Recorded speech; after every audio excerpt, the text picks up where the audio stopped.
how to use PayPal on CNFans. So I'm just gonna open up the app here and I'm going to create a sample order. So I'm gonna go into close.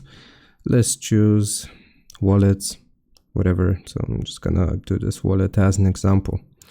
Now I will go into the buy now section, choose the type of wallet that I want to buy, and then I'm going to choose buy now.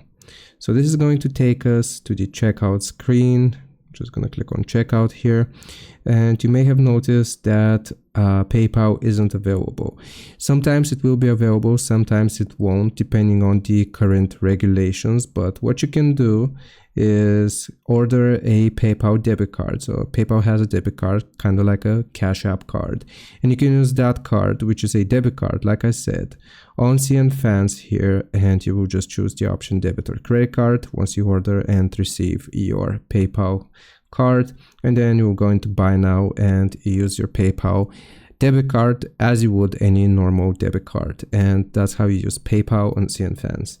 I hope this helps. Leave a like and sub, and I'll see you next time.